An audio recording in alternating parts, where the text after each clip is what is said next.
Les actualités politiques, culture, sport, éducation, santé, religion, nouvelles sur Haïti et le reste du monde, tous les jours sur cette plateforme, nous sommes votre choix idéal. Quand vous pensez à un coureur, à quoi pensez-vous?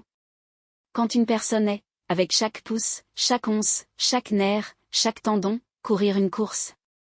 Eh bien, je pense que c'est probablement ce à quoi vous pensez. Il y a un jeune homme qui prend ses débuts, chaque muscle est tendu, il court maintenant, il regarde droit devant lui, concentration complète, totale, chaque pouce, chaque once, chaque nerf, chaque fibre. Il presse vers le but, il reste dans la voie, il ne bouge pas vers la droite, il ne bouge pas vers la gauche et il ne court contre personne d'autre, il court contre lui-même, il se dirige vers la ligne d'arrivée. Maintenant on a vu des coureurs courir comme ça, et c'est peut-être à ça que tu penses ce matin quand un pasteur va t'apprendre à courir comme un champion. Vous dites, eh bien, j'en suis sorti parce que je suis en fauteuil roulant, ou je ne peux pas courir parce que je suis attaché à un lit de malade, je ne peux pas courir parce que j'ai 90 ans, je ne peux pas courir parce que j'ai des membres tordus, je ne peux pas courir.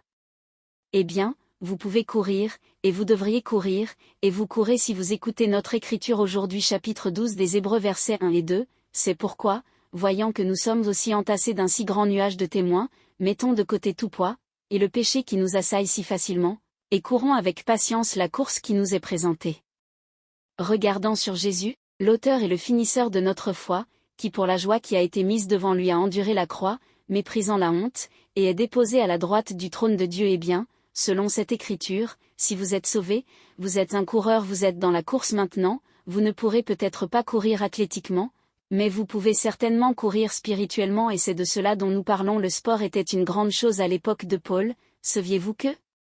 Au jour de notre Seigneur, le sport était une grande chose, ils ont eu 3 grands jeux. Presque comme le Super Bowl aujourd'hui il y avait les Jeux Olympiques et ils ont été courus au Mont Olympe, donc, on obtient le nom des Jeux Olympiques.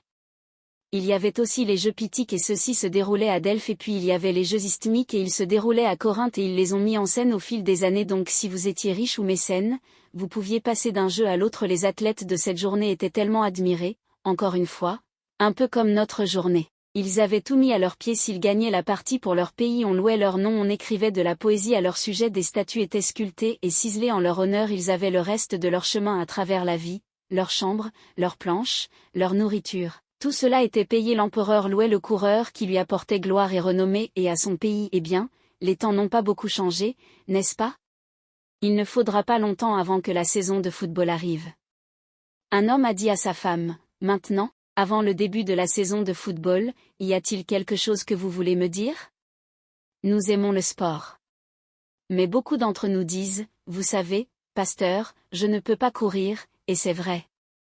Notre jeunesse, notre vigueur nous quitte, nous n'avons pas aimé ce jeune homme. Je me souviens de la première fois que je me suis rendu compte que je ne pouvais pas courir comme avant, je l'avais toujours fait, vers Thanksgiving ou le jour de l'an ou quelque chose comme ça, je faisais sortir les garçons de l'église et les jeunes hommes et je disais, jouons au football, jouons au touch football, parce que c'était le seul sport, le football, que j'avais une quelconque expertise en. Je dirais, jouons au football, j'adorais faire sortir les jeunes diacres et les assommer, et j'adorais distancer ces gars-là. Et il disait, mon garçon, regarde le prédicateur, regarde le prédicateur. Mec, et moi, c'était si bien que j'ai dit, mec, je suis vraiment ici en train de frimer. Et puis je me souviens du jour comme si c'était hier, j'avais un tas là-bas près de l'église à Merritt Island, j'avais 33 ans et nous jouions au football. Et Larry Freshour a eu le ballon et il était à peu près aussi loin qu'ici au premier rang, et je me suis dit, moi-même, écrase-le et tag-le, et tu sais, plus je me rapprochais, plus il était loin. La dernière fois que je l'ai vu il était propre hors de vue et j'ai réalisé que je ne vais pas écraser cet homme, il est plus jeune que moi, et mes jambes ne sont plus ce qu'elles étaient. Et à 33 ans je me suis dit, tu n'es plus un garçon, tu es un homme, tu es un homme. Vous ne pouvez pas distancer les jeunes, vous êtes maintenant un homme mais, ami, dans cette vie. Peu importe si votre esprit fait des contrats que votre corps ne peut pas remplir, dans cette vie si vous êtes un enfant de Dieu, vous êtes dans la course, je me fiche de votre âge, je me fiche de savoir à quel point vous êtes faible, je me fiche de savoir à quel point vous êtes riche, à quel point vous êtes pauvre. Il y a une course pour que vous couriez et Dieu veut que vous soyez comme un champion. Nous allons donc réfléchir ici à la façon de courir comme un champion et laissez-moi vous apprendre certaines choses de ce passage de l'Écriture. Tout d'abord, il y a un but à poursuivre. Et ce but est que vous couriez, regardez, si vous voulez, dans Hébreux 12 verset 1, par conséquent, en voyant que nous aussi sommes entassés d'un si grand nuage de témoins, mettons de côté tout poids, et le péché qui nous assaille si facilement, Et courons avec patience la course qui nous est fixée maintenant. Il y a une course qui nous est présentée et c'est notre but dans la vie maintenant. Remarquez qu'il commence par le mot pourquoi bon, c'est pourquoi ça que ça représente? Eh bien, au chapitre 11, nous prêchons dimanche après dimanche sur les champions. Les champions qui ont couru et qui ont couru la course à la fois et ils ont réussi et ils ont fait inscrire leur nom dans la salle des champions de Dieu, la salle des héros de Dieu ici à Hébreux, chapitre 11. Maintenant, est-ce qu'il fait cela juste pour nous divertir, ou même pour nous inspirer? Non, pour nous défier, que comme ils ont couru nous sommes à courir, il y a un but à poursuivre maintenant, les voici, rang sur rang, ces héros du passé ils sont là-haut dans la gloire. Les gens disent, Pasteur, pensez-vous que les gens du ciel savent ce que nous faisons ici-bas? Je pense qu'ils savent ce que nous faisons ici-bas, je pense qu'ils nous regardent et qu'ils ne nous critiquent pas, ils sont là pour nous encourager. Sidlow Baxter a dit, je crois qu'il prie pour nous, il a dit, ils ne font qu'un avec Jésus, et il vit toujours pour faire de l'intercession, alors pourquoi ne devrait-il même pas prier pour nous alors qu'il nous regarde courir la course? Nous sommes entassés d'un si grand nuage de témoins, vous devriez voir ces grands stades qu'ils avaient à cette époque. Vous pensez qu'un stade de football est grand? Ils avaient des stades qui étaient 6 fois plus grands qu'un terrain de football et les gens venaient assister aux différentes sortes d'expositions.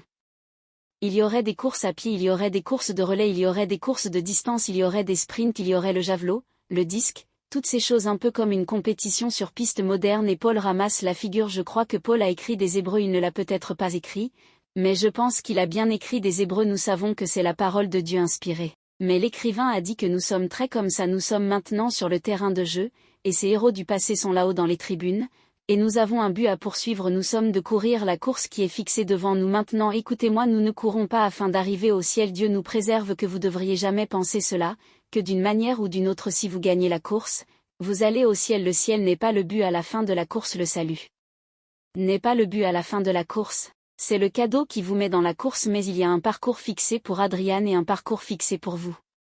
Regardez encore l'Écriture, Hébreux 12, 1, écartons tout poids qui nous assaille si facilement, et courons avec patience la course qui nous est fixée. Maintenant chacun de nous a sa race particulière. L'apôtre Paul est arrivé à la fin de sa race, il a dit dans Actes 20 verset 24, mais aucune de ces choses ne m'émeut, je ne compte pas non plus ma vie chère à moi-même, afin que je puisse finir mon parcours. Que je puisse finir mon parcours. Vous avez un parcours à courir, vous avez une course, votre course n'est pas la même que ma race et votre femme ou votre voisin, qui que ce soit. Nous n'avons pas besoin de nous comparer les uns aux autres, nous ne courons pas les uns contre les autres, nous courons contre le péché, contre Satan, contre soi, et nous avons une course à courir. Alors je dois quitter de toi les yeux comment tu cours ta course et me concentrer sur ma course.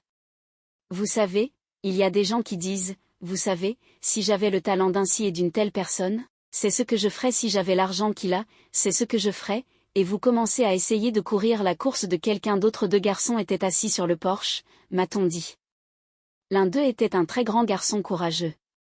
L'autre était un tout petit mec fragile. Le petit homme dit au grand homme, « Tu sais ce que je ferais si j'étais aussi grand et fort que toi ?» Il dit, « Que ferais-tu, petit frère ?» Il dit, « Si j'étais aussi grand et fort que toi, avec les muscles que tu as et la force que tu as. »